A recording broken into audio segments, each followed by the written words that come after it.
So one of the things that I learned many years ago in reference to sales, this goes back to even before I got into real estate, is change their base. So if you'll write that down, please do.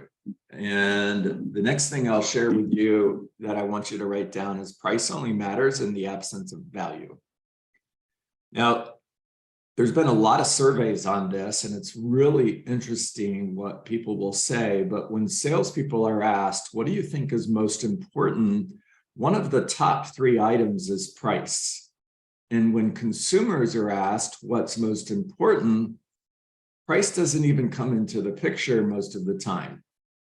If price was a deciding factor, then there would be no Mercedes, there would be no BMWs. If everybody would be looking for the lowest price car, those companies would go out of business. So price only matters in the absence of value. Okay, now I want you to think about the real estate conversations that you're having. And when you're faced with a rejection, or you're faced with an obstacle, or you're just faced with no. In other words, I noticed your home came off the market. Just curious if you're still interested in selling it. Love to pop by and take a look at your home. No, we've decided not to sell. Most real estate agents get stuck there because they don't have any more questions to ask. I want you to ask yourself a question. What would cause that homeowner to change their mind? Now, there's going to be rare occasions when it's a real reason, and that's not an objection. It's a roadblock. Know the difference. It's a condition. There's a difference between objections and conditions. Okay, but I want you to think, what would cause them to change their mind and not sell their home? I want you to ask, why is for sale by owner? Why is that for sale by owner selling by owner versus working with a real estate agent?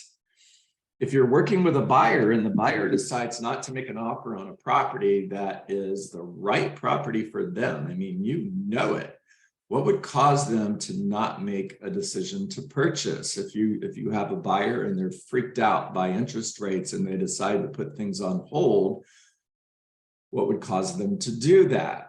All right, now all of those questions are great questions that you should be asking yourself. And let's go back to the title of the conversation, which is change their base.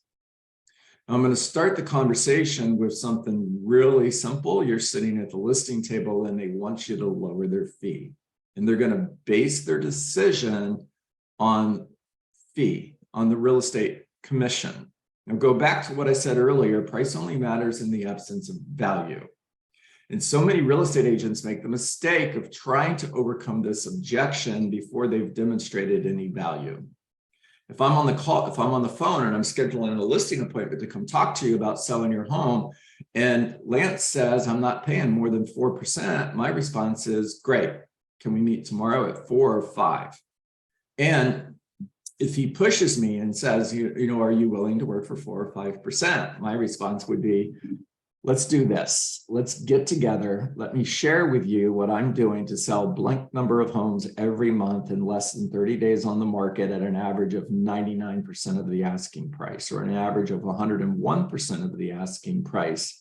And at the end of our presentation, you share with me what you feel I'm worth. And if I'm able to work for that, we've got a deal. And at the very least, you might learn one new idea that'll help you get your home sold, even if you don't hire me. Now we're sitting at the kitchen table and we get to that commission part of the conversation. Let's go back to what I said a few minutes ago. Price only matters in the absence of value.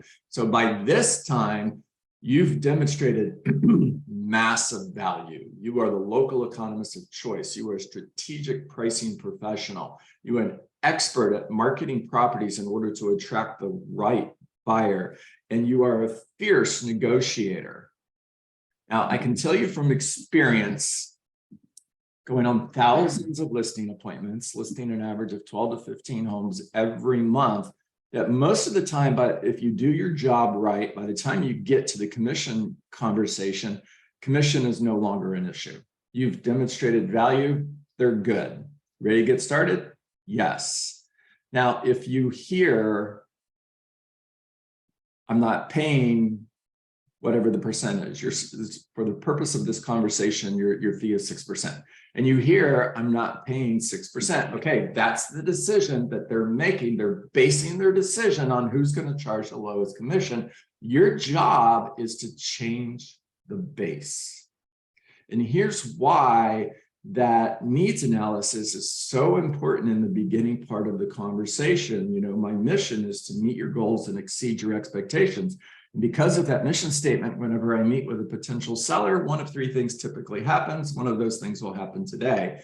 Either they understand and appreciate the benefits that I have to offer and they hire me, which is awesome, or they don't hire me and that's not so awesome. Or the third thing that may happen is I may choose not to represent them in the sale of their home. Now, Mr. and Mrs. Oh, by the way, sorry, you may be wondering why I would choose not to represent somebody in the sale of their home. You're actually really going to like the answer. You see, if I feel a seller has a goal or an expectation that I cannot meet or exceed, I would rather turn the opportunity down today than let you down 6 months from now. Now, in order for me to know if I can meet your goals and exceed your expectations, I need to ask you a couple of questions. On a scale of 1 to 10, with 1 being not so great and 10 being awesome, what needs to happen in the sale of your home to make it a 10? All right, now you hear, sell my home quickly. What does that look like to you? That's your response. What does selling your home quickly look like to you? Don't assume you know, because you don't. And then the next question after that is, why is that important to you? Or what would that do for you? And you hear, well, I'm moving to Atlanta. I'm starting a new job in August and I need to get this home sold quickly. All right, you're also hearing price. That's typical. Get my price. Great. What does that look like? Why is that important to you? What would that do for you? All right. And you're hearing other things as well. Now, fast forward back to, I'm not going to hire you unless you lower your fee. You know, Lance, when we were discussing your goals, you shared with me your number one goal was to get your home sold quickly in order to get to Atlanta, in order to start your new job, correct? And you're looking for a real estate agent that will lower their fee. I get that. That makes sense. If I were you, I would do the same thing. All of those are important. Don't argue with them. Get on the same side of the tennis net with them and play doubles. Don't play against them. You're their partner. That makes sense to me. However, here's my concern. If I were willing to lower my fee in order to get your listing, that to give away money that I use to support my family that quickly, how quickly would I give away your money when we have an offer on your home? You see, if you hire that limited service discount agent and you hire them because they give away their money, when there's an offer on your home, how quickly are they going to give away your money? You see, if I were to lower my fee by 1%, that's $5,000 that you're saving on the sale of your $500,000 home. Now, what happens if it takes longer to sell your home than 30 days? What if it's 60 days? What if it's 90 days and you're still in your home? You're not in Atlanta in order to start your new job. And if that's not plan B, if plan B is you're going to move anyways, and now you're selling your home vacant, is it going to be easier to sell it or harder to sell it? What's your holding costs, by the way? How much money does it cost you every month to not sell your home? Mortgage, taxes, interest, insurance. What's it costing you every month? If it's $3,000 a month, 2 months, and you've lost the $5,000 you're trying to gain. What if I could sell your home for 101%? What if I got $500,000 and $5,000 for your $500,000 home?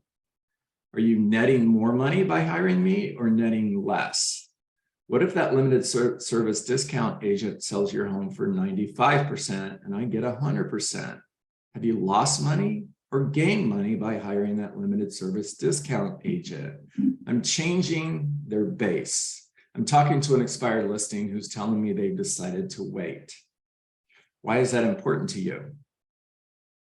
Whatever reason they give you, remember you're looking for, is this an objection or is this a condition? Because the condition is going to stop the conversation. It's real. You're not overcoming it. They had a job transfer and they no longer have the job. Okay. And if it's not a condition, if it's actually an objection, if you wait 6 months and there's more homes on the market than there is today, is it going to be easier or harder to sell your home? What if prices go down and you end up selling your home for less than you could today? What if it was significantly less and now you can no longer afford to sell your home? If you're dealing with a buyer and they're telling you they're going to wait because the interest rates are too high, I'm simply going to ask them, when are you planning to buy? I get it. You're going to wait. Interest rates are too high. Totally understand. I'd feel the same way as you do. Now, when are you going to buy?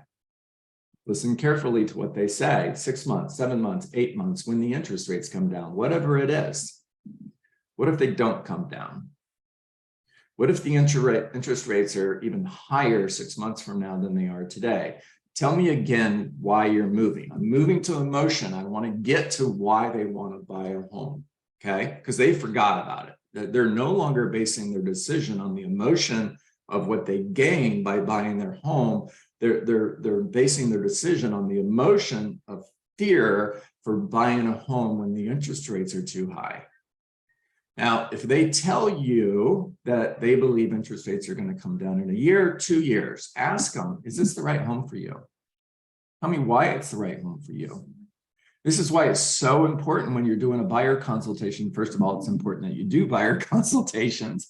It's so important when you do a buyer consultation that you ask them, what are 5 things that your new home has to have? These are deal killers if it doesn't have these 5 things. And when they share with you each of those 5 things, I need 3 bedrooms. Why is that important to you? I want a pool. What does that look like to you? It could be a really big pool that you can have big parties in, or it could be just something they fall into at the end of the day to cool off. It's important that you know. It's important that you ask, why is that important to you? What would that do for you? If it's a school district, why is that important to you? It's important that you ask. Okay, fast forward back to wait. You know, Lance, looking at this home and looking at the 5 things that you told me are your new home has to have. Number 1, just read them the list. Does this home check the box? Yes. Number 2, does it check the box? Yes. 3, yes. 4, yes. 5, yes. And you're concerned the interest rate is too high, but you believe it's going to come down in a year from now. All right, what if a year from now you can't find that house that checks all 5 boxes? What if you have to settle for less? What if you were to buy the house now and you believe the interest rates are going to come down in a year, you could refi the house? Is that an option? What would that do for you? What's the advantage of buying now and refining later? Let them answer the question, guys. They're going to own it as soon as they do. The answer is, I'm going to get the house I want. Yep, I agree. What's another advantage? What's another advantage? What's the only disadvantage of buying now? Interest rates. And can you refi later? Well, yeah, I can. Then what should we do? All right, change the base. This is true in every area of your life. When you're talking to a for sale by owner, they're selling their home by owner in order to save on the fee. It's the only reason. Now, maybe they had a bad experience with a real estate agent in the past. Trust me, they probably have. And that's not the reason. Even though they give it to you as the reason, it's not. It's to save on the fee. Ask them, are you willing to pay an agent if they bring you a buyer? Yes. If I brought you a buyer, would you pay me? Yes. What's your fee? My fee is 3% to represent the buyer if you accept the offer. Script, write it down. Now, what have we done? Well, what we've done is we've changed the cost of selling their home from $30,000 for a $500,000 home to $15,000. It's a much smaller gap to close. Now, What are most for sale by owners selling for? On average, Mr. and Mrs. Homeowner, do you know what percentage of the list price most for sale by owners are selling? Do you know how long it's taking them to sell their home? What if I told you, NAR would tell you that the average for sale by owner in today's market is selling for 92% of the asking price? What if I told you they're selling in an average of 120 days? And I'm selling blank number of homes every month for 99% of the asking price. So if I could sell your home for $15,000 more than you could, and I sold it in less time, are you making money or are you losing money by hiring me? Now, what if I gave you an option where you can have the best of both worlds? What if I told you you could hire me today and that you would get the advantage of my marketing in order to attract better buyers, my negotiating in order to get a better price, and you could still sell your home by owner if you want. Now, here's how that works. You can put your home online for sale as a by owner. It just can't be with a company that's advertising properties that are listed, but you can continue to sell your home by owner. You can't put a sign in the front yard, that'll confuse everybody. But here's what I'm saying. I'm saying is if you find a buyer that's not being represented by a realtor, you can cancel our agreement and owe me nothing. In the meantime, I can market your property in order to attract the best buyers, bring you the highest offer possible in the shortest period of time, and you're not going to lose money. This is totally in your control unless you accept an offer that causes you to lose money. You control this.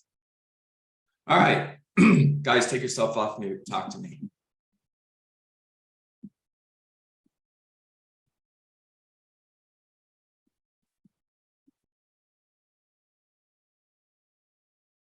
Okay. John, I have a for sale by owner couple that I've been trying to get listed, but they said they can't sell until September because of capital gains. I've tried to get them to sign saying, hey, what if I could sell your home? You get to stay in it until, or we don't close until later. And I just can't seem to get them to sign. Okay, so September 1, they can sell the home and not have to pay capital gains, correct? Right. All right, we're looking at the beginning of March. So March, April, May, June, July, August. So that's 6 months. All right, that is out there a little bit. The question I would ask, Jeff, is how much is capital gains? If you sold your home today, how much are we looking at? Right. I ran the numbers for them. It was about 65. Okay, so they're paying 65,000 in capital gains, right? Yeah. When they sell their home, where are they moving to? In other words, why are they thinking of selling their home, Jeff? They're building in a 55 plus. There we go. When's that property closing? Probably 2 or 3 months. In 2 or 3 months. Okay. And can they purchase that property without selling their home? Yes. Okay. Have you asked them if they've spoken with the lender and they have a approval to purchase that property unless they're paying cash? That's a different conversation. So let me stop and ask you another question. Are they financing the new construction property or are they paying cash? Financing. Okay. Do they have a letter from a lender that says they're pre-approved even without selling their home? Yes. They do. Okay. Dude, it sounded like a condition to me, not an objection. And it is. Yeah, the best thing you can do is this is creating emotional proximity. Is my script to you would be, Jeff, I totally get it. It makes absolute sense. I would do the same thing if I were you. And I'm really good at follow-up. So here's what I'm going to do. I'll just check in with you every 30 days until we get closer to July or August. And the reason for the follow-up, Jeff, I'm going to be brutally honest with them, and I'm also going to use a little bit of humor here. The reason for the follow-up, Jeff, is because I don't want you to forget who I am. Yeah. I mean, tell them that's it, right? So just be honest. I'm going to follow up with you. I'll give you a call once a month. I don't want you to forget who I am. I've used that hundreds of times, and I've had people say, don't worry, John, we can never forget who you are. In a translation, you're a pain in the ass, but that's okay. Now, when I call you, Jeff, I'm not calling you to change your mind. I'm just calling to check in. So all I'm going to do is just check in with you now every month between now and July. And when I call, I'm simply going to ask you how you're doing and is there anything I can do for you? That's it. I've connected with them pretty good, and they told me, well, we have a very good friend who's an agent, and she's really upset with us that we put the sign in the, the for sale by owner sign in the window. But she hasn't provided them any value, and I took them disclosures. I'm trying to get them to get pictures taken, to help them. They're in their mid 70s, so I'm trying to help them out. And so I'm continuing to do that so they don't forget who I am and hire their friend who's mad at them. All right, so let's handle that, and then I'm going to come back and ask you another question. Strategy, Jeff, I'm thinking 4 or 5 moves ahead, okay? In other words, I'm thinking about June and July right now, and I'm going to create a strategy that's going to cause me to be the realtor they list with. So if I call every other week, just checking in, Jeff, how are you? And is there anything I can do for you? No, John, we're good. If you get voicemail, leave that message, okay? Yeah. Don't be pushy, be pleasant. If there's market updates you can give them, share that information with them. You're the local economist of choice. So what can you share with them that's going to create value for them? So when they look at you, they see the local economist of choice. Okay, let's fast forward to June. You've called them 6, 7, 8 times. The friend maybe once, probably not at all. Probably not. And all you're going to ask them when they bring up their friend is, Jeff, in the last 3 or 4 months, how many times have I called to check in and see how you are? Oh, Jeff, John, you've called a whole bunch of times. You're such a pain. Yeah, right. Just out of curiosity, how many times has that friend called you? Yeah. You know what you're going to hear? I'm hoping none. You're going to hear none. Come over, Jeff, list our house. Yeah. Okay. Now, the other question I have for you is if they're selling their home by owner, but they can't sell until September, what happens if they get a full price offer next week? What are they going to do? Yeah. They said they were willing to move twice, but I mean, I don't want them to have to. Okay, so that doesn't check with we can't sell until September because of capital gains. Right. So they're back and forth, but they said they'd be willing to leave there to temporary housing until their house is done if they had a full price acceptable offer. All right, that goes back to you to change their base conversation. You just need to keep asking questions and ask better questions until you get the right answer. All right, a leaseback is an option. However, a leaseback has limits because if it goes beyond a certain number of days, it's considered a non-residential property and the buyer is going to have to pay a higher interest rate to purchase the property. But as long as you're within that time frame, a leaseback is an option too. Yeah. Okay. Thank you. All right, guys, I've got 8:59. I hope that you got great value. I don't see any other hands up.